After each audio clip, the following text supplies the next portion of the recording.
السلام عليكم. أعوذ بالله من الشيطان الرجيم. بسم الله الرحمن الرحيم. الحمد لله رب العالمين الرحمن الرحيم مالك يوم الدين. إياك نعبد وإياك نستعين. اهدنا الصراط المستقيم صراط الذين أنعمت عليهم غير المغضوب عليهم ولا الضالين. آمين. اللهم صل على سيدنا محمد الفاتح لما أغلق والخاتم لما سبق ناصر الحق بالحق والهادي إلى صراطك المستقيم وعلى آله حق قدره ومقداره العظيم. Alors, on va revenir sur le chapitre 44 de Rimah, ce livre monumental que nous a laissé Cheikhna Hajj Omar Foutiyou Tall radiyallahu ta'ala anhu. On l'avait déjà abordé, on en était à l'introduction, au préambule. الدليل على الخلوات وشرطها.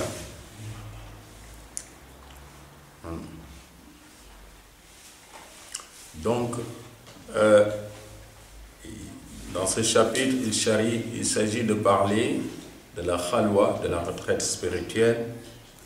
C'est une option supplémentaire dans la tariqa. Vous savez, la tariqa, il y a l'obligation de faire le wird quotidiennement, le matin et l'après-midi.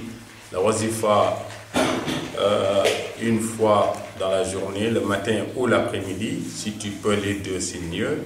La hadrat al-Jumu'ah, une fois par semaine, le vendredi, entre Asr et Maghrib. Ça, c'est ce qui est obligatoire. Il y a al-awrad ghayr al-lazima, les azkar qu'on peut faire qui ne sont pas obligatoires, mais là il faut avoir une autorisation. Ça peut être lire, réciter Hizb al-Bahri, ça peut être réciter Sayfi, Hizb al-Sayfi, ça peut être réciter Masha'Allah Yaman Azhar al-Jamil, Yaqutat al-Haqaiqi, Salat al-Ghaybiyya, Asma al-Idrissiyya, bon, etc., etc. Tout ça, c'est des azkar qui sont dans la tariqa qu'on peut faire et pour lesquels il faut avoir une autorisation spéciale et pourtant ils ne sont pas obligatoires. Et il y a une troisième option, un troisième niveau qui, là, c'est les khalwat, donc les retraites spirituelles. Et là, il faut avoir une autorisation spéciale pour pouvoir les faire. Bon, la nature de la tariqa, c'est déjà une tariqa dans laquelle tu n'as pas besoin de te retirer du monde. Donc tu es en train tout le temps de faire, tu es avec tout le monde, tu es, pendant que tu travailles, pendant que tu es avec ta famille, tu es avec tes amis, tu fais ton zikr et tu évolues spirituellement. Mais cette option-là, c'est les mashayikh en général que ça concerne. Mais Cheikhna Hajj Omar radiyallahu anhu, il a fait une étude approfondie de l'option khalwa, masha'Allah. Ça ne veut pas dire que si tu ne fais pas la khalwa, la retraite spirituelle, tu n'es pas tijani. Ça ne veut pas dire que si tu ne fais pas les awrad ghayr al-lazima, lire, réciter Sayfio, Hizb al-Bahri, Yaman Azhar al-Jamil, etc., comme j'ai cité tout à l'heure, tu n'es pas tijani. Mais, masha'Allah, c'est toujours en plus qu'on espère avoir en faisant ces autres options. Donc, Cheikhna Hajj Omar radiyallahu anhu, il a parlé de la retraite spirituelle et il a précisé 26 points qu'on devrait respecter ou que devrait respecter celui qui, masha'Allah, veut faire la retraite spirituelle. Vous savez, dans la sunna, il y a la retraite spirituelle. Le prophète sallallahu alayhi wa sallam, il faisait la retraite spirituelle à la fin du Ramadan, pendant les 10 derniers jours de Ramadan. Ça s'appelle al-i'tikaf. Donc, chaque année, en général, même ceux qui ne sont pas dans la tariqa, en général, ils font la retraite spirituelle, al-i'tikaf, qui peut durer, comme disent les ulama, un jour jusqu'à 10 jours ou même plus. Et il y a même quelques ulama qui disent que l'i'tikaf, tu peux le faire en quelques heures. Le fait de rentrer dans une mosquée pendant les 10 derniers jours du Ramadan, tu fais l'intention de faire i'tikaf, le temps que tu restes dans la mosquée, après tu ressors. Il y a d'autres ulama qui disent que non, il faut minimum un jour, 3 jours, 7 jours, 10 jours, les 10 jours complets, ou même plus pendant le mois de Ramadan, etc. etc.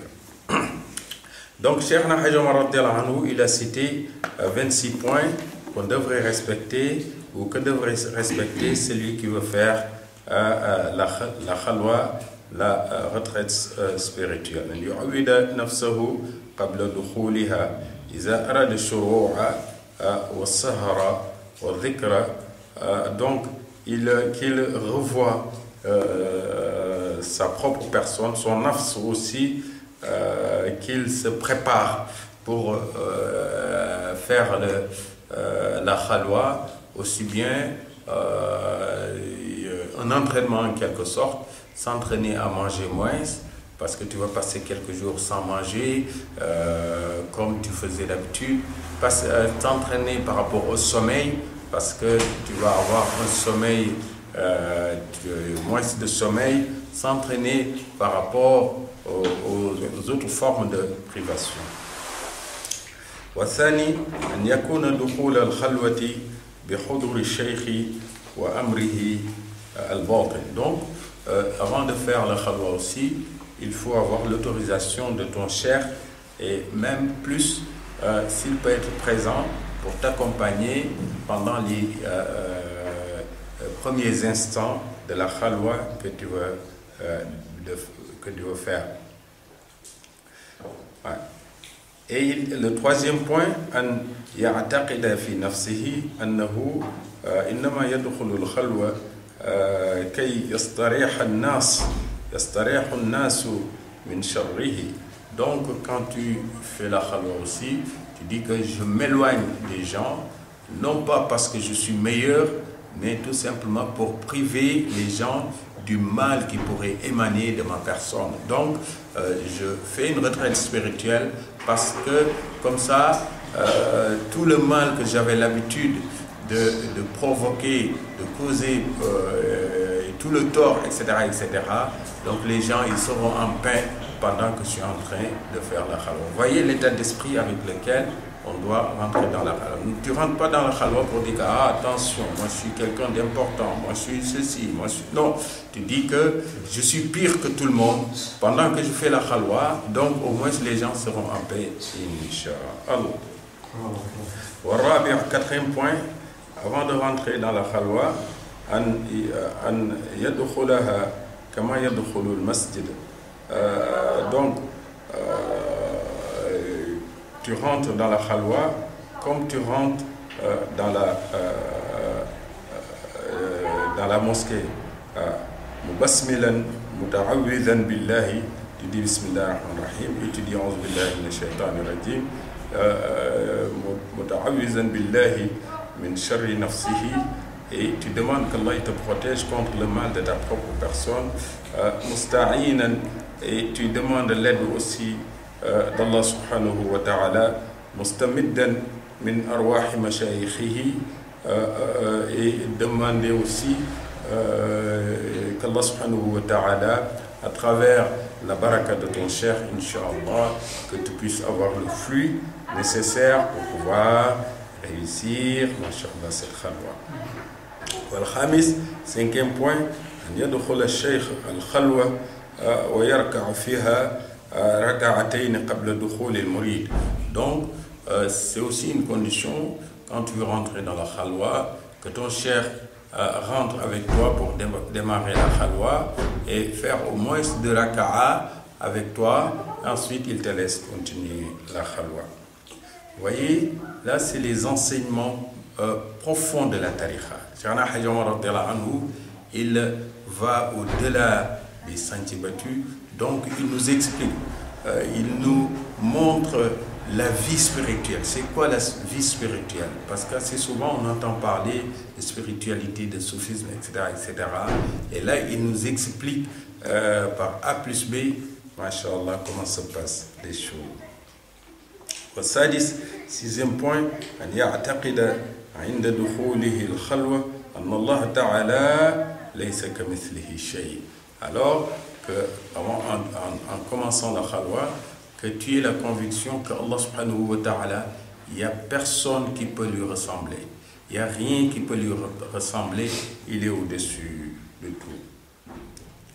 فكل ما يتجلى له في خلوته من الصور ويقول له أنا الله فليقل سبحان الله آمنت بالله الذي ليس كمثله شيء. C'est vrai, quand tu vas faire la khalwa, tu vas voir des choses, tu vas voir des images, tu vas entendre des voix, mais il te dit que avant de rentrer dans la khalwa, aie la conviction qu'il n'y a rien qui peut ressembler à Allah subhanahu wa ta'ala. Si tu vois quelque chose qui te dit que c'est moi Dieu, sache que c'est quelque chose là, c'est Shaitan qui l'a envoyé, c'est un menteur.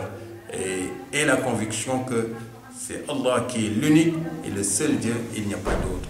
Allah, d'autres dieux qui puissent le ressembler. Oui, quand tu fais la khalwa, les shaitans, les démons aussi se mobilisent.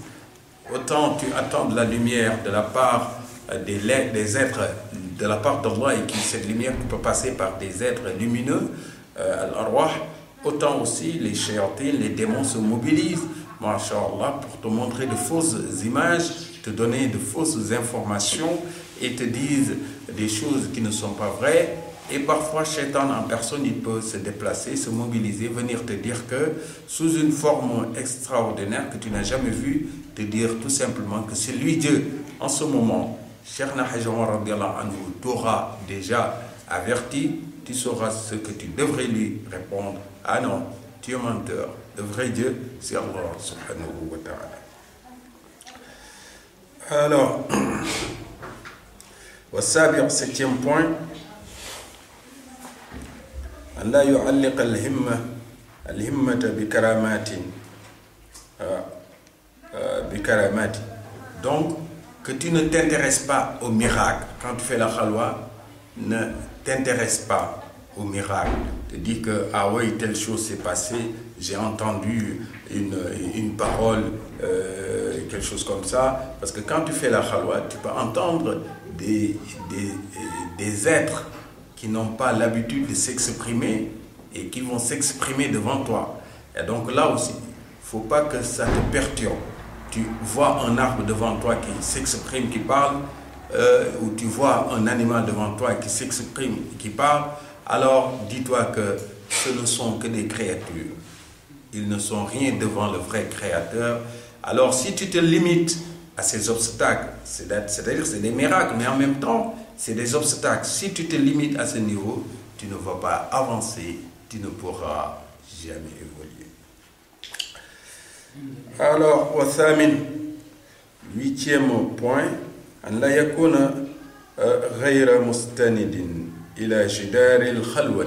Alors, Cheikh Hajj Omar radiyallahu anhu te dit que quand tu fais la khalwa, ne t'appuie pas sur le mur, fais de sorte que tu t'assois, tu aies une position, masha'Allah, sans avoir besoin de t'appuyer sur un mur ou sur quoi que ce soit. Ça, c'est une position physique, mais qui peut avoir une signification ou un impact spirituel dans ce que tu es en train de faire. Alors, attention, 9e point. أن يشغل قلبه أو أن يشغل قلبه بمعنى الذكر على قدر مقامه مراعيا معنى الإحسان. Alors que tu préoccupes, tu te concentres sur le sens du zikr, le sens de ce que tu es en train de dire. Si tu lis le Coran, te concentre-toi sur le sens de ce que tu lis. Si tu fais Salat al-Fatihi, concentre-toi sur le sens de ce que tu dis. Si tu fais La ilaha illallah, concentre-toi sur le sens de ce que tu dis. Si tu fais Astaghfirullah, concentre-toi sur le sens de ce que tu dis. Si tu fais Ya Latif, concentre-toi sur le sens, etc., etc. De sorte que tu tiens compte de l'aspect de Al-Ihsan. Al-Ihsan, c'est quoi? C'est-à-dire, tu adores Allah comme si tu le voyais, en sachant que si tu ne vois pas Allah, Allah il te voit. Donc, fais de sorte que quand tu es dans la khalwa, comme si tu voyais Allah, en sachant que si tu ne le vois pas, alors il te surveille. Voilà, Ashir, 10e point, Dawamu Sawmi. Dawamu Sawmi, quand tu fais la khalwa, pendant la khalwa, tu ne manges pas dans la journée, tu jeûnes. Alors, vous voyez sur ces différents points, là, chaque point, on peut rester des heures sur chaque point. Tellement, masha'Allah, l'explication qu'apporte Cheikh Nahaj Omar anhu est riche et la démonstration aussi, masha'Allah, qu'il joint à cet exposé, masha'Allah, est toujours très intéressant. Wa hadi ashra, 11e point. Donc là où tu te mets aussi pour faire les zikr, il faut que ça soit sombre. Il faut éteindre la lampe si c'est le soir. Si c'est dans la journée, il faut bien mettre des rideaux pour que la lumière du soleil ne rentre pas.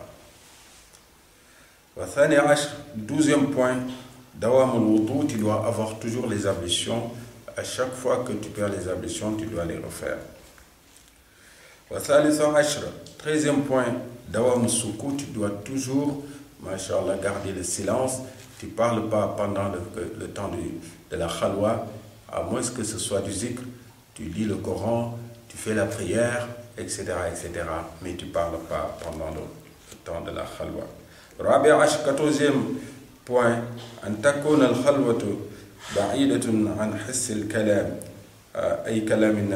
donc tu dois t'éloigner un peu, être dans un endroit où les gens, quand ils parlent, tu ne l'entends pas. Si c'est dans nos pays, tu peux te mettre un peu dans la campagne, tu le fais. Si c'est dans une maison, comme maintenant on vit dans la ville, alors essaie de te mettre dans un endroit où quand les gens ils parlent, ils ne te perturbent pas, Inch'Allah. 15e point, كونه إذا خرج للوضوء والصلاة يخرج مطرقا رأسه إلى الأرض. Alors, quand tu sors pour refaire les ablutions ou quand tu sors pour aller assister à la prière, alors il faut toujours garder le regard vers le sol. Donc, et même si tu peux te couvrir la tête, tu le fais. En tout cas, ne tourne pas la tête partout, regardez tout ce qui est autour de toi, t'intéresser à tout. Même si tu vas faire des ablutions, même si tu sors pour aller faire la prière, dis-toi comme si tu étais toujours en train de faire la khalwa. 16e point, al-muhafazatu ala salati al-jama'ati wal-jum'ati. Alors il dit que quand tu fais la khalwa, tu dois aussi respecter les prières en groupe. Donc c'est pour ça que souvent les khalwa, les cheikhs, ils font les khalwa dans les mosquées. Comme ça, ils ne sont pas obligés de sortir de chez eux, traverser tout le quartier ou tout le village, aller à la mosquée, revenir encore voir. Donc souvent, il y a une chambre ou une pièce dans la mosquée où ils peuvent faire la khalwa. Comme ça. À l'heure de la prière, ils font la prière en groupe. À l'heure de Jumu'ah aussi, ils font la prière de Jumu'ah. 17e point, al-muhafazati ala al-amri al-wasat fi at-ta'ami la fawqa ash-shab'i wa la al-ju' al-mufrid. Donc, quand tu manges aussi, mange de façon équilibrée. Il ne faut pas trop manger. Il ne faut pas aussi vivre avec une faim qui pourrait, masha'Allah, avoir un impact sur ta force, ton énergie, ta capacité à pouvoir continuer la khalwa. 18e point, an la yanama illa an ghalbatin. Donc, quand tu ne dis pas que c'est l'heure de se coucher, je vais dormir. Non. Quand tu fais la khalwa, tu dors quand le sommeil te domine. quand le sommeil arrive vraiment que tu ne peux plus tenir, tu dors. Alors là aussi, tu dors juste ce qu'il faut pour te reposer et après tu reprends. Alors, Tasir Ashra, 19e point, Nafiyul Khawatiri, Khayran Kana ou Sharran. Donc, ne pas te mettre à penser à tout, que ce soit du bien ou que ce soit du mal. Non, tu te concentres sur ton zikr. Ne te mets pas à penser, mashallah, aux choses de ce bas monde, même si c'est quelque choses qui sont liées à la religion. Al-Muwaffa Ashroun, 20e point, Dawamu Ribt al-Qalbi bi Sheikh, que tu aies aussi un contact direct avec ton cheikh. Le cheikh, que ton cœur soit toujours, mashallah, orienté vers le cheikh. Si tu es Tijani, c'est Neshama de Tijani, parce que c'est à partir de ton cheikh que passe le flux que tu reçois. Al-Hadi wa Ashroun, 21e condition, donc 20, voilà. Tarkul i'tiradi ala Allah ta'ala wa ala shaykh, et ne pas s'opposer ou défier Allah subhanahu wa ta'ala, ton cher, te dire ouais, j'ai demandé telle chose, je ne l'ai pas obtenu, je voulais ça, je ne l'ai pas obtenu, pourtant telle autre personne, il a fait moins d'efforts que moi et pourtant il a eu, regarde mon cher, je lui avais demandé qu'il m'apprenne telle chose, il ne me l'a pas appris. Et donc ces choses-là, il faut que ça sorte de ta pensée.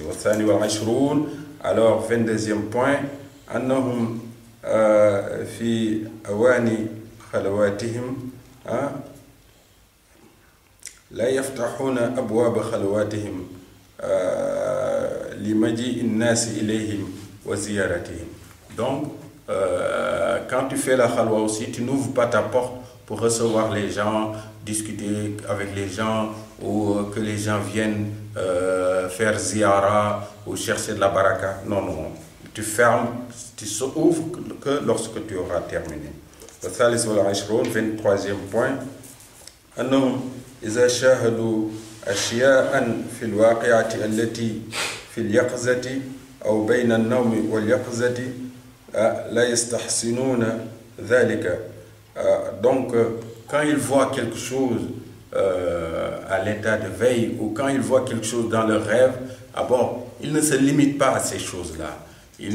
Parce qu'il y a toujours, dans tout ce que tu vois, il y a toujours quelque chose de plus merveilleux, de plus important et de plus utile aussi. Donc, dès lors que tu te limites à quelque chose que tu vois, même si c'est extraordinaire, eh bien, tu te bloques. 23e point, Dawamu Zikri wal Adhkar. Alors, tu fais que du zikr. Pendant toute la durée de la khalwa, tu fais que du zikr, que du zikr, que du zikr. Wal Khamis wal Ashroun, 25e point, Al-Ikhlas. Al-Ikhlas. Alors, on dit que il faut la sincérité aussi. Il faut éviter tout ce qui est riya, l'ostentation, pour que les gens parlent de bien. Riya wa talab sum'ati, que les gens parlent du bien de toi, que les gens te voient, regardez comme il est pieux, regarde comme il est pur, comme il est saint. Ne te préoccupe pas de tout cela parce que sont tous des obstacles et des blocages potentiels. Wassadisu wal ashroun, 26e point.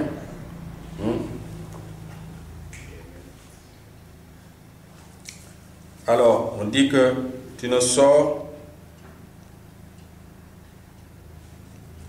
Donc, il dit que quand tu arrives à la fin de la khalwa, que tu restes un peu avant de sortir. Si la khalwa doit durer 10 jours ou 7 jours ou 3 jours, quand l'heure de la sortie arrive, que tu restes un peu avant de sortir. Masha'Allah. Il dit muddatan yakhruju ba'da kamaliha.